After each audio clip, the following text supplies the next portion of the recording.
Imagine holding the final pick of the first round, a golden ticket to elite talent, only to give it all away before the clock even starts. The Seattle Seahawks are reportedly considering a move that has the entire league buzzing, a high-stakes gamble to fix a roster that is dangerously thin on draft capital. With a Super Bowl window wide open but the cupboard nearly bare, the front office is forced into a corner. Is this a masterclass in asset management or a desperate move that could backfire? The answer lies in a projected blockbuster trade that changes everything. Rashid Shaheed is already a fan favorite in Seattle, but his arrival came at a massive cost that is now forcing the Seahawks to get creative.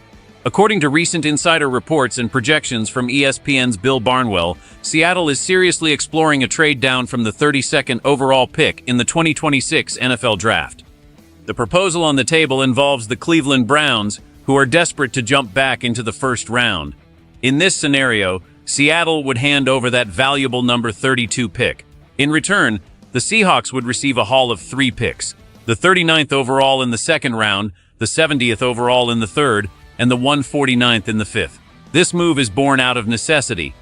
Currently, Seattle has the fewest picks in the entire 2026 class, with only 4 selections remaining after the aggressive trade for Shaheed at the deadline. The front office knows that while pick 32 is a prestige spot, having only 4 lottery tickets in a deep draft is a recipe for long-term disaster. By sliding back just 7 spots, Seattle effectively triples their middle-round assets, allowing them to address multiple holes rather than just one. It is a classic quantity over quality move, but with a roster that is already competing at a high level, these additional bodies could be the difference between a one-year run and a sustained dynasty. However, moving out of the first round means losing that 5th-year option on a rookie contract, which is a significant financial blow. This decision suggests that the Seahawks are prioritizing immediate depth over long-term salary cap control, but who exactly are they targeting with these new picks? The internal big board suggests they have specific names in mind that might still be there at 39. If they pull this off, they could land a day-one starter and still have the ammunition to attack the defensive line later in the evening. But the real question is whether the names they want will actually slide, or if Seattle is about to watch their top targets vanish while they sit on the sidelines waiting for Cleveland's clock to run out. The tension in the war room is real, and the names they are scouting are surprising. Do you think trading down is the right move for Seattle, or should we stay at 32 and take the best player available? We are so close to hitting our goal of 500 subscribers, and your support means the world to the channel. Please subscribe and hit that like button right now. Let's see if our targets are worth the wait. DeMarcus Lawrence is a name that every Seahawks fan is watching closely as he flirts with the idea of retirement. His presence in the locker room is irreplaceable, but the reality is that the Seahawks must prepare for life after his dominant era. This is where the trade with Cleveland becomes even more vital. By picking up that extra 3rd-round pick at number 70, Seattle gains the flexibility to target high-upside edge rushers like Cassius Howell from Texas A&M or Missouri's Zion Young. These are the types of developmental monsters who could sit behind a veteran like Lawrence for a season, learning the nuances of the professional game before being thrust into the fire.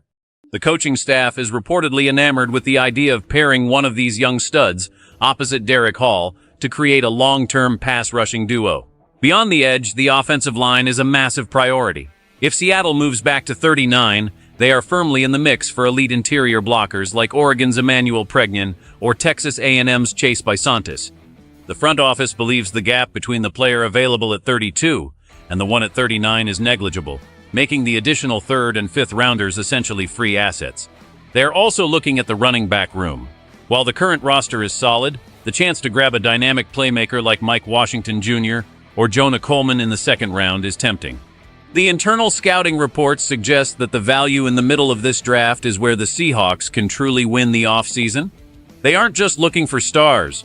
They are looking for cheap, controllable depth to balance out the big contracts on the books. The trade with Cleveland isn't just a mock draft fantasy. It is a calculated response to the limited capital they currently hold. Every scout I've talked to says the same thing. Seattle needs more swings at the plate. If they stay at 4 picks, they are betting everything on a perfect hit rate, which rarely happens in the NFL. By moving down, they give themselves a margin for error that is currently non-existent. But as we look closer at the board, a few more names are emerging that could change the entire direction of the franchise for the next 5 years. The technical reality of this roster is that Seattle is currently top-heavy. When you trade away 4th and 5th round picks for a specialist like Rashid Shaheed, you are telling the league you are in win-now mode.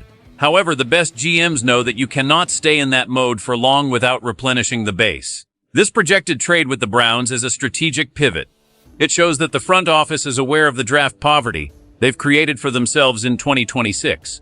Looking at the long-term impact, this trade allows the Seahawks to potentially find their center of the future in someone like Connor Lew from Auburn or Sam Hecht from Kansas State, using that 70th overall pick. These are not just depth signings. These are foundational pieces.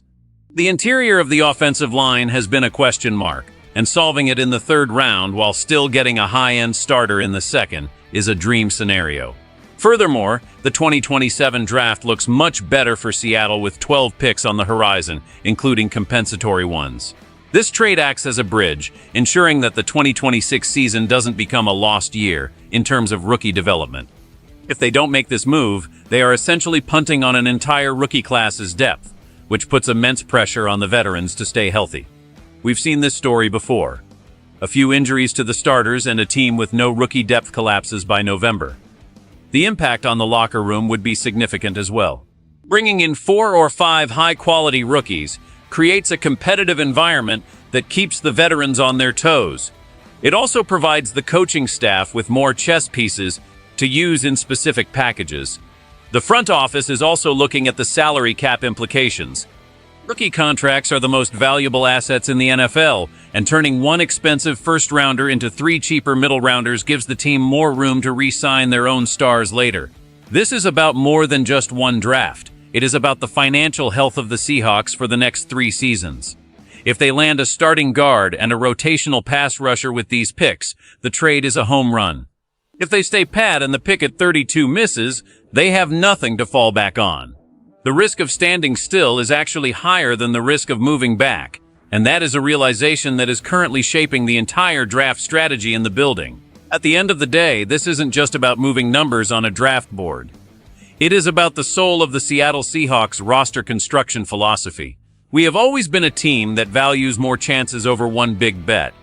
Trading down from 32 to 39, while picking up a 3rd and a 5th, is the ultimate Seattle move.